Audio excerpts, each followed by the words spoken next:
The Adventures of Sherlock Holmes by Sir Arthur Conan Doyle. 7. The Adventure of the Blue Carbuncle. I had called upon my friend Sherlock Holmes upon the second morning after Christmas, with the intention of wishing him the compliments of the season. He was lounging upon the sofa in a purple dressing-gown, a pipe-rack within his reach upon the right, and a pile of crumpled morning papers evidently newly studied near at hand. Beside the couch was a wooden chair, and on the angle of the back hung a very seedy and disreputable hard felt hat, much the worse for wear, and cracked in several places. A lens and a forceps lying upon the seat of the chair suggested that the hat had been suspended in this manner for the purpose of examination. "You are engaged," said I. "Perhaps I interrupt you." "Not at all. I'm glad to have a friend with whom I can discuss my results. The matter is a perfectly trivial one." He jerked his thumb in the direction of the old hat.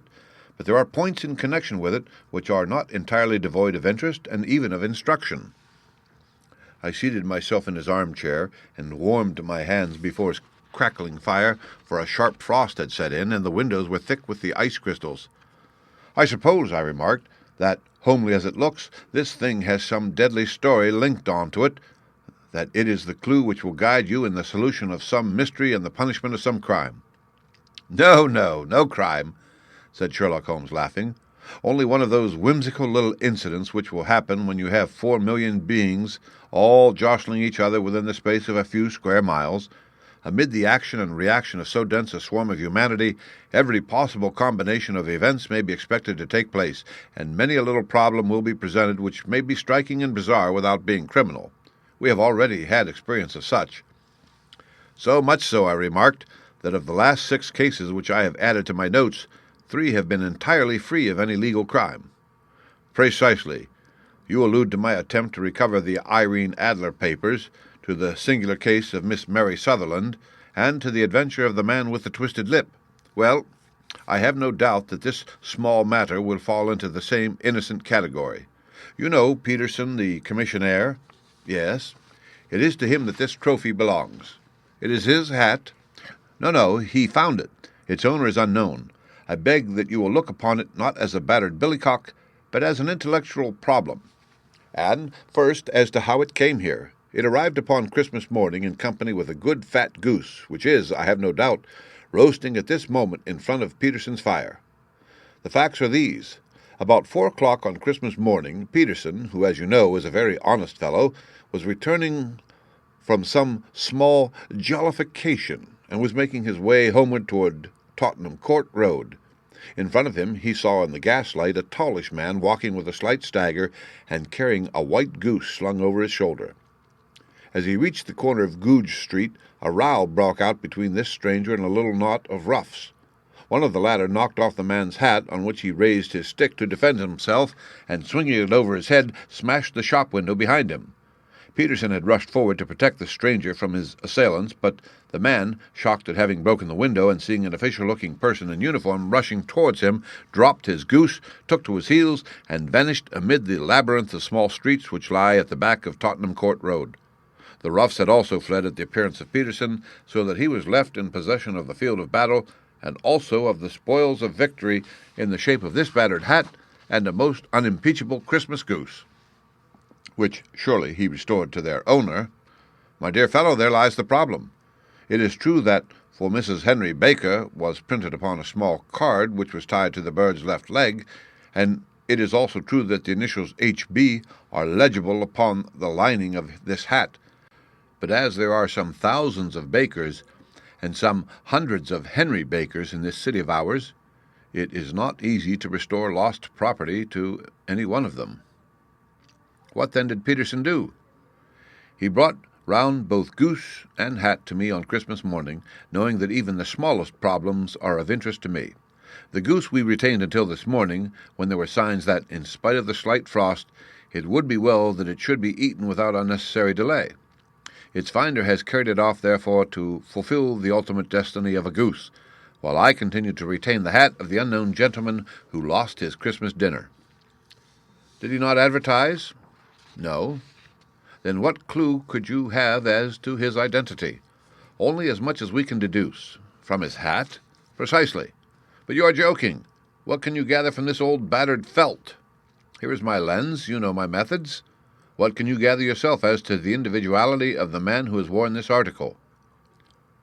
I took the tattered object in my hands and turned it over rather ruefully.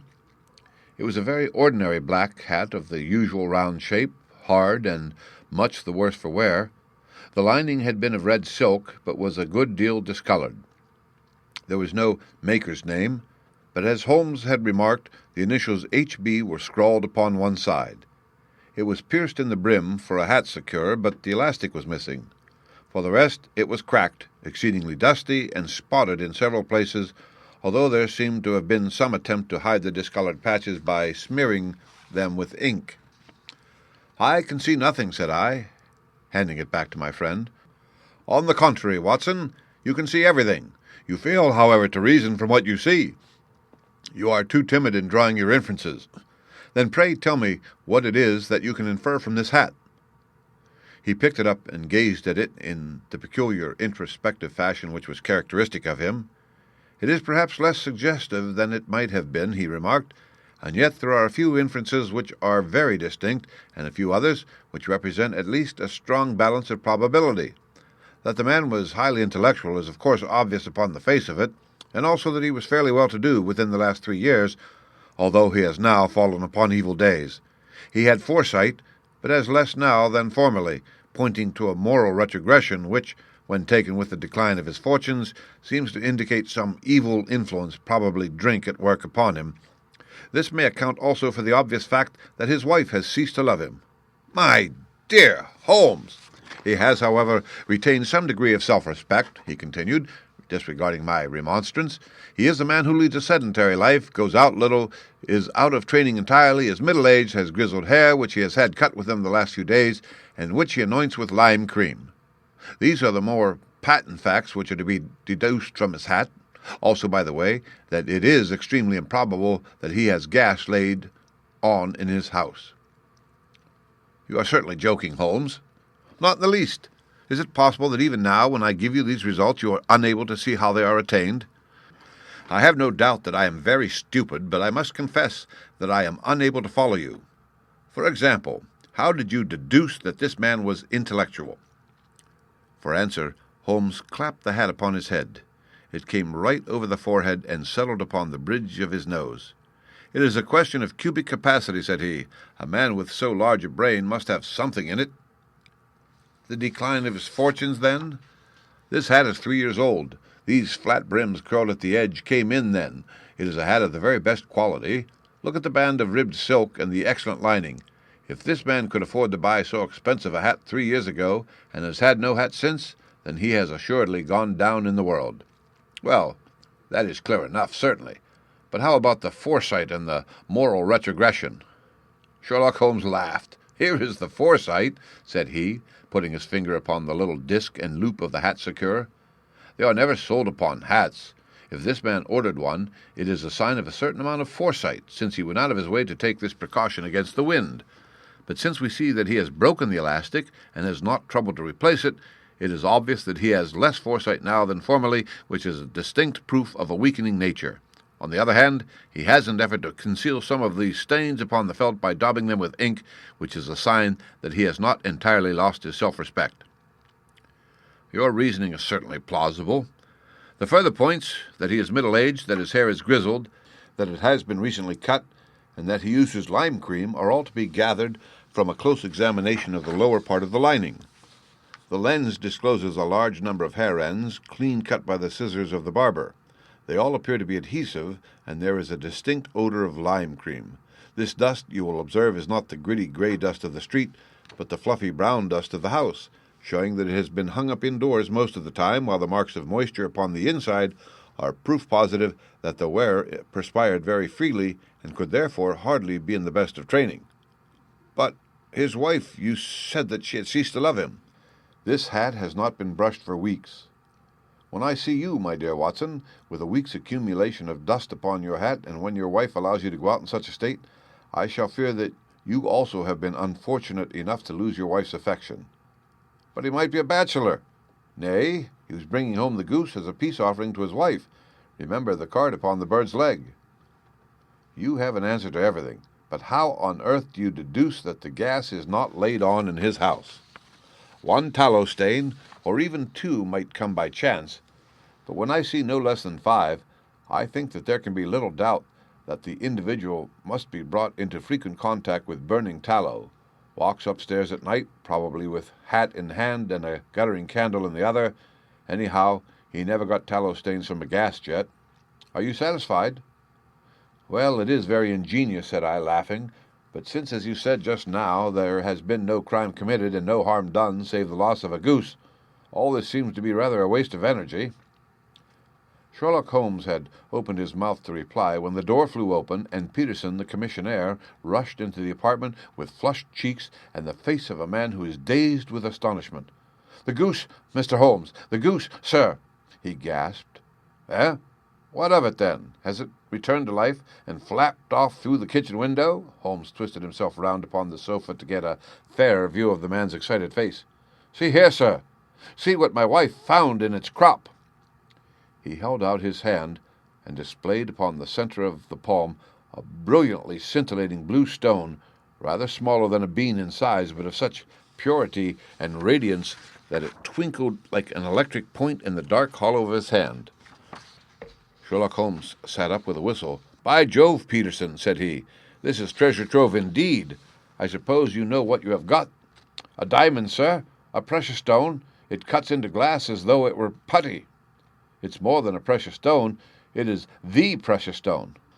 "Not the Countess of Morcar's blue carbuncle," I ejaculated. "Precisely so. I ought to know its size and shape, seeing that I have read the advertisement about it in the Times every day lately. It is absolutely unique, and its value can only be conjectured, but the reward offered of £1,000 is certainly not within a 20th part of the market price." £1,000, great Lord of mercy! The commissionaire plumped it down into a chair and stared from one to the other of us. "That is the reward, and I have reason to know that there are sentimental considerations in the background which would induce the Countess to part with half her fortune if she could but recover the gem." "It was lost, if I remember aright, at the Hotel Cosmopolitan," I remarked. "Precisely so, on December 22nd, just 5 days ago. John Horner, a plumber, was accused of having abstracted it from the lady's jewel case. The evidence against him was so strong that the case has been referred to the assizes. I have some account of the matter here, I believe." He rummaged amid his newspapers, glancing over the dates, until at last he smoothed one out, doubled it over, and read the following paragraph. "Hotel Cosmopolitan jewel robbery.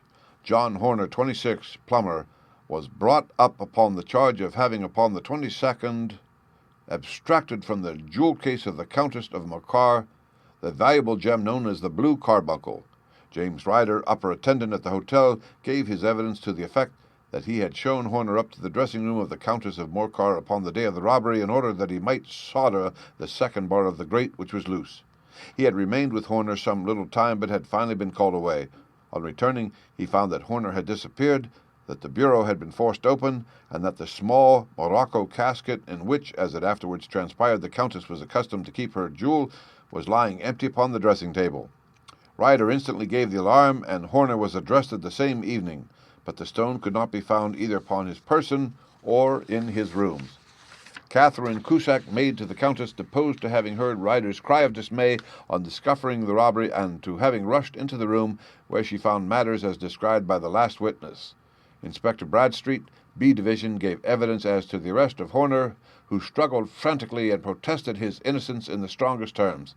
Evidence of a previous conviction for robbery having been given against the prisoner, the magistrate refused to deal summarily with the offense, but referred it to the assizes. Horner, who had shown signs of intense emotion during the proceedings, fainted away at the conclusion and was carried out of court. "Ahem! So much for the police court," said Holmes thoughtfully, tossing aside the paper. "The question for us now to solve is the sequence of events leading from a rifled jewel case at one end to the crop of a goose in Tottenham Court Road at the other. You see, Watson, our little deductions have suddenly assumed a much more important and less innocent aspect. Here is the stone. The stone came from the goose, and the goose came from Mr. Henry Baker, the gentleman with the bad hat, and all the other characteristics with which I have bored you. So now we must set ourselves very seriously to finding this gentleman and ascertaining what part he has played in this little mystery. To do this, We must try the simplest means first, and these lie undoubtedly in an advertisement in all the evening papers. If this fail, I shall have recourse to other methods. What will you say? Give me a pencil and that slip of paper. Now then, found at the corner of Goodge Street a goose and a black felt hat. Mr. Henry Baker can have the same by applying at 6:30 this evening at 221B Baker Street. That is clear and concise. Very, but will he see it? Well, he is sure to keep an eye on the papers, since, to a poor man, the loss was a heavy one. He was clearly so scared by his mischance in breaking the window and by the approach of Peterson that he thought of nothing but flight. Since then he must have bitterly regretted the impulse which caused him to drop his bird. Then again, the introduction of his name will cause him to see it, for everyone who knows him will direct his attention to it. Here you are, Peterson. Run down to the advertising agency and have this put in the evening papers. In which, sir? Oh, in the Globe, Star, the Pall Mall, St. James, Evening News, Standard, Echo, and any others that occur to you. Very well, sir. And this stone? Ah, yes. I shall keep the stone, thank you. And I say, Peterson, just buy a goose on your way back and leave it here with me, for we must now have one to give to this gentleman in place of the one which your family is now devouring. When the commissionaire had gone, Holmes took up the stone and held it against the light. "It's a bonny thing," said he. "Just see how it glints and sparkles. Of course, it is a nucleus and focus of crime. Every good stone is. They are the devil's pet baits. In the larger and older jewels, every facet may stand for a bloody deed. This stone is not yet 20 years old. It was found in the banks of the Amoy River in southern China, and is remarkable in having every characteristic of the carbuncle, save that it is blue in shade instead of ruby red. In spite of its youth, it has already a sinister history. There have been 2 murders, a vitriol throwing, a suicide, and several robberies brought about for the sake of this 40-grain weight of crystallized charcoal. Who would think that so pretty a toy would be purveyor to the gallows and the prison? I'll lock it up in my strong-box now, and drop a line to the Countess to say that we have it. Do you think that this man Horner is innocent? I cannot tell. Well, then, do you imagine that this other one, Henry Baker, had anything to do with the matter? It is, I think, much more likely that Henry Baker is an absolutely innocent man who had no idea that the bird which he was carrying was of considerably more value than if it were made of solid gold. That, however, I shall determine by a very simple test if we have an answer to our advertisement. And you can do nothing until then? Nothing. In that case, I shall continue my professional round, but I shall come back in the evening at the hour you have mentioned, for I should like to see the solution of so tangled a business. Very glad to see you. I dine at 7. There is a woodcock, I believe. By the way, in view of recent occurrences, perhaps I ought to ask Mrs. Hudson to examine its crop. I had been delayed at a case, and it was little after 6:30 when I found myself in Baker Street once more. As I approached the house, I saw a tall man in a Scotch bonnet with a coat which was buttoned up to his chin, waiting outside in the bright semicircle which was thrown from the fanlight. Just as I arrived, the door was opened, and we were shown up together to Holmes' room. "Mr. Henry Baker, I believe," said he, rising from his armchair and greeting his visitor with the easy air of geniality which he could so readily assume. "Pray take this chair by the fire, Mr. Baker. It is a cold night, and I observe that your circulation is more adapted for summer than for winter. Ah, Watson, you have just come at the right time. Is that your hat, Mr. Baker?" "Yes, sir." "That is undoubtedly my hat." He was a large man with rounded shoulders, a massive head, and a broad, intelligent face, sloping down to a pointed beard of grizzled brown. A touch of red in nose and cheeks, with a slight tremor of his extended hand, recalled Holmes' surmise as to his habits. His rusty black frock coat was buttoned right up in front, with the collar turned up, and his lank wrists protruding from his sleeves without a sign of cuff or shirt. He spoke in a slow, staccato fashion, choosing his words with care, and gave the impression generally of a man of learning and letters who had ill usage at the hands of fortune. "We have retained these things for some days," said Holmes, "because we expected to see an advertisement from you giving your address. I am at a loss to know why you do not advertise." Our visitor gave a rather shamefaced laugh. "Shillings have not been so plentiful with me as they once were," he remarked. "I had no doubt that the gang of roughs who assaulted me had carried off both my hat and the bird. I did not care to spend more money in a hopeless attempt at recovering them. Very naturally. By the way, about the bird, we were compelled to eat it. To eat it? Our visitor half rose from his chair in his excitement. Yes, it would have been of no use to anyone had we not done so. But I presume that this other goose upon the sideboard, which is about the same weight and perfectly fresh, will answer your purpose equally well. Oh, certainly, certainly, answered Mr. Baker with a sigh of relief. Of course, we still have the feathers, legs, crop, and so on of your own bird, so if you wish— The man burst into a hearty laugh. They might be useful to me as relics of my adventure, said he, but beyond that, I can hardly see what use the disjecta membra of my late acquaintance are going to be to me. No, sir, I think that with your permission I will confine my attention to the excellent bird which I perceive upon the sideboard. Sherlock Holmes glanced sharply across at me with a slight shrug of his shoulders. There is your hat, then, and there your bird, said he. By the way, would it bore you to tell me where you got the other one from? I am somewhat of a fowl fancier, and I have seldom seen a better brown goose. Certainly, sir, said Baker, who had risen and tucked his newly gained property under his arm. There are a few of us who frequent the Alpha Inn near the museum. We are to be found in the museum itself during the day, you understand. This year our good host, Windigate by name, instituted a goose club, by which, on consideration of some few pence every week, we were each to receive a bird at Christmas. My pence were duly paid, and the rest is familiar to you. I am much indebted to you, sir, for a Scotch bonnet is fitted neither to my years nor my gravity. With a comical pomposity of manner, he bowed solemnly to both of us, and strode off upon his way. So much for Mr. Henry Baker, said Holmes, when he had closed the door behind him. It is quite certain that he knows nothing whatever about the matter. Are you hungry, Watson? Not particularly. Then I suggest that we turn our dinner into a supper and follow up this clue while it is still hot. By all means. It was a bitter night, so we drew on our ulsters and wrapped cravats about our throats.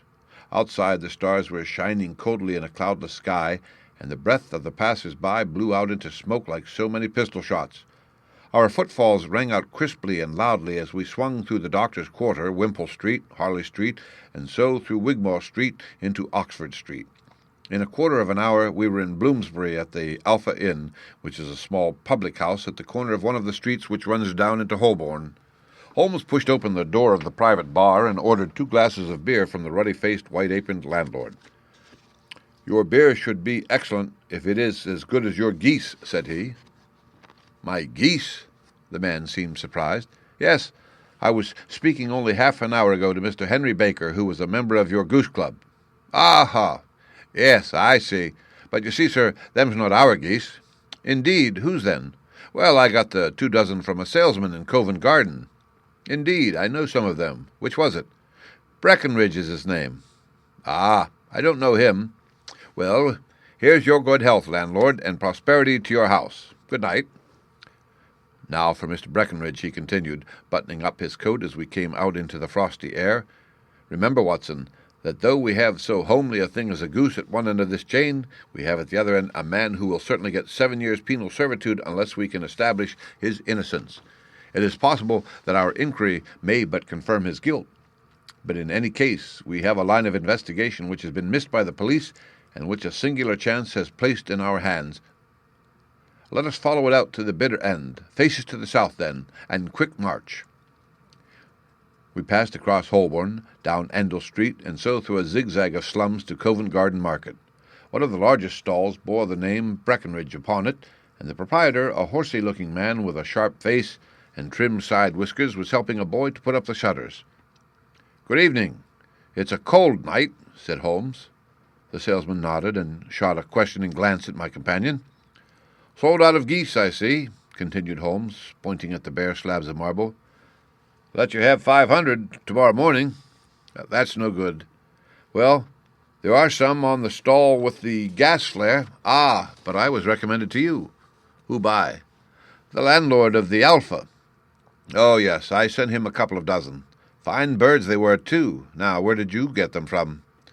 To my surprise, the question provoked a burst of anger from the salesman.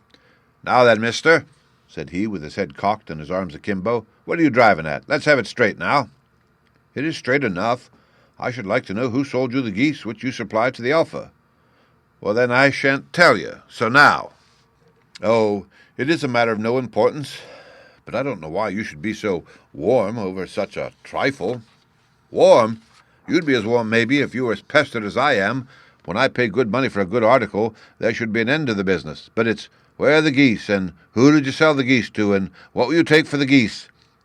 One would think they were the only geese in the world to hear the fuss that is made over them. Well, I have no connection with any other people who have been making inquiries, said Holmes carelessly. If you won't tell us the bet is off, that is all.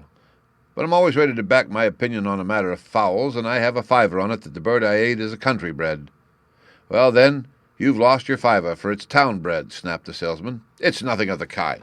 I say it is. I don't believe it. Do you think you know more about fowls than I, who have handled them ever since I was a nipper? I tell you, all those birds that went to the Alpha were town bred. You'll never persuade me to believe that. Will you bet, then? It's merely taking your money, for I know that I am right, but I'll have a sovereign on you just to teach you not to be obstinate. The salesman chuckled grimly.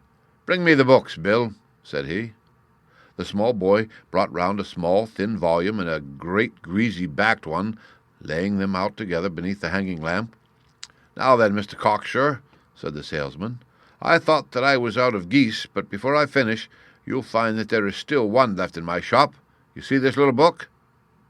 Well, that's the list of the folk from whom I buy. Do you see? Well, then, here on this page are the country folk, and the numbers after their names are where their accounts are in the big ledger. Now then, you see this other page in red ink? Well, that is a list of my town suppliers. Now, look at that third name. Just read it out to me. Mrs. Oakshott, 117, Brixton Road, 249, read Holmes. Quite so. Now turn that up in the ledger. Holmes turned to the page indicated. Here you are. Mrs. Oakshott, 117 Brixton Road, egg and poultry supplier. Now then, what's the last entry? December 22nd, 24 geese at 7 shillings 6 pence. Quite so. There you are. And underneath, sold to Mr. Windigate of the Alpha at 12 shillings. What have you to say now? Sherlock Holmes looked deeply chagrined. He drew a sovereign from his pocket and threw it down upon the slab, turning away with the air of a man whose disgust is too deep for words. A few yards off he stopped under a lamp-post and laughed in the hearty, noiseless fashion which was so peculiar to him. When you see a man with whiskers of that cut and the pinkin protruding out of his pocket, you can always draw him by a bet, said he. I dare say that if I had put 100 pounds down in front of him, the man would not have given me such complete information as was drawn from him by the idea that he was doing me on a wager. Well, Watson, we are, I fancy, nearing the end of our quest, and the only point which remains to be determined is whether we should go on to this Mrs. Oakshott tonight, or whether we should reserve it for tomorrow. It is clear from what that surly fellow said that there are others beside ourselves who are anxious about the matter, and I should— His remarks were suddenly cut short by a loud hubbub which broke out from the stall which we had just left. Turning round, we saw a little rat-faced fellow standing in the centre of the circle of yellow light which was thrown by the swinging lamp, while Breckenridge, the salesman, framed in the door of his stall, was shaking his fists fiercely at this cringing feature. "I've had enough of you and your geese," he shouted. "I wish you were all at the devil together. If you come pestering me any more with your silly talk, I'll set the dog at you. You bring Mrs. Oakshott here, and I'll answer her. But what have you to do with it? Did I buy the geese off you?" "No, but one of them was mine all the same," whined the little man. "Well, then ask Mrs. Oakshott for it." "She told me to ask you." "Well, you can ask the King of Prussia for all I care. I've had enough of it. Get out of this." He rushed fiercely forward, and the inquirer flitted away into the darkness. "Ha! This may save us a visit to Brixton Road," whispered Holmes. "Come with me, and we will see what is to be made of this fellow." Striding through the scattered knots of people who lounged around the flaring stalls, my companion speedily overtook the little man and touched him upon the shoulder. He sprang round, and I could see in the gaslight that every vestige of colour had been driven from his face. "Who are you, then? What do you want?" he answered in a quavering voice. "You will excuse me," said Holmes blandly, "but I could not help overhearing the questions which you put to the salesman just now. I think that I could be of assistance to you." "You? Who are you? How could you know anything of the matter?" "My name is Sherlock Holmes. It is my business to know what other people don't know." "But you can't know nothing of this." "Excuse me, I know everything of it. You are endeavouring to trace some geese which were sold by Mrs. Oakshott of Brixton Road to a salesman named Breckenridge, by him in turn to Mr. Windigate of the Alpha, and by him to his club, of which Mr. Henry Baker is a member." "Oh, sir, you are the very man whom I have longed to meet," cried the little fellow with outstretched hands and quivering fingers. "I can hardly explain to you how interested I am in this matter." Sherlock Holmes had hailed a four-wheeler which was passing. "In that case, we had better discuss it in a cosy room rather than in this wind-swept market-place," said he. "But pray tell me, before we go further, who it is that I have the pleasure of assisting." The man hesitated for an instant. "My name is John Robinson," he answered with a sidelong glance. "No, no, the real name," said Holmes sweetly. "It is always awkward doing business with an alias." A flush sprang to the white cheeks of the stranger. "Well, then," said he, "my real name is James Ryder." "Precisely so. Head attendant at the Hotel Cosmopolitan. Pray step into the cab, and I shall soon be able to tell you everything which you would wish to know." The little man stood glancing from one to the other of us with half-frightened, half-hopeful eyes, as one who is not sure whether he is on the verge of a windfall or of a catastrophe. Then he stepped into the cab, and in half an hour we were back in the sitting-room at Baker Street. Nothing had been said during our drive, but the high, thin breathing of our new companion and the claspings and unclaspings of his hands spoke of the nervous tension within him. "Here we are," said Holmes cheerily as we filed into the room. "The fire looks very seasonable in this weather. You look cold, Mr. Ryder. Pray take the basket chair. I will just put on my slippers before we settle this little matter of yours. Now then, you want to know what became of these geese?" "Yes, sir. Or rather, I fancy, of that goose. It was one bird, I imagine, in which you were interested, white, with a black bar across the tail." Ryder quivered with emotion. "Oh, sir," he cried, "can you tell me where it went to?" "It came here." "Here?" "Yes, and a most remarkable bird it proved. I don't wonder that you should take an interest in it. It laid an egg after it was dead, the bonniest, brightest little blue egg that ever was seen. I have it here in my museum." Our visitor staggered to his feet and clutched the mantelpiece with his right hand. Holmes unlocked his strong-box and held up the blue carbuncle, which shone out like a star, with a cold, brilliant, many-pointed radiance. Ryder stood glaring with a drawn face, uncertain whether to claim or to disown it. "The game's up, Ryder," said Holmes quietly. "Hold up, man, or you'll be into the fire. Give him an arm back into his chair, Watson. He's not got blood enough to go in for felony with impunity. Give him a dash of brandy. So. Now he looks a little more human. What a shrimp it is, to be sure." For a moment he had staggered and nearly fallen, but the brandy brought a tinge of colour into his cheeks, and he sat staring with frightened eyes at his accuser. "I have almost every link in my hands, and all the proofs which I could possibly need, so there is little which you need tell me. Still, that little may as well be cleared up to make the case complete. You had heard, Ryder, of this little blue stone of the Countess of Morcar's?" "It was Catherine Cusack who told me of it," he said in a crackling voice. "I see. Her ladyship's waiting-maid. Well, the temptation of sudden wealth so easily acquired was too much for you, as it has been for better men before you. But you were not very scrupulous in the means you used. It seems to me, Ryder, that there is the making of a very pretty villain in you. You knew that this man Horner, the plumber, had been concerned in some such matter before, and that suspicion would rest the more readily upon him. What did you do then? You made some small job in my lady's room, you and your confederate Cusack, and you managed that he should be the man sent for. Then, when he left, you rifled the jewel case, raised the alarm, and had this unfortunate man arrested. You then—" Ryder threw himself down suddenly upon the rug and clutched at my companion's knees. "For God's sake, have mercy," he shrieked. "Think of my father, of my mother. It would break their hearts. I never went wrong before. I never will again. I swear it on the Bible. Oh, don't bring it into court. For Christ's sake, don't." "Get back into your chair," said Holmes sternly. "It is very well to cringe and crawl now, but you thought little enough of this poor Horner in the dock for a crime of which he knew nothing." "I will fly, Mr. Holmes. I will leave the country, sir. Then the charge against him will break down." "Hum. We will talk about that. And now let us hear a true account of the next act. How came the stone into the goose, and how came the goose into the open market?" Tell us the truth, for there lies your only hope of safety." Ryder passed his tongue over his parched lips. "I will tell you it just as it happened, sir," said he.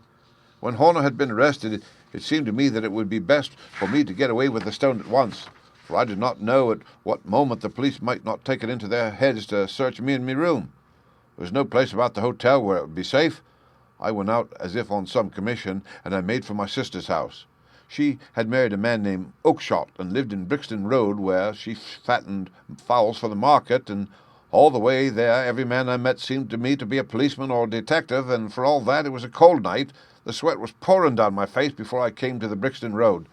My sister asked me what was the matter, and why I was so pale, but I told her that I had been upset by the jewel robbery at the hotel.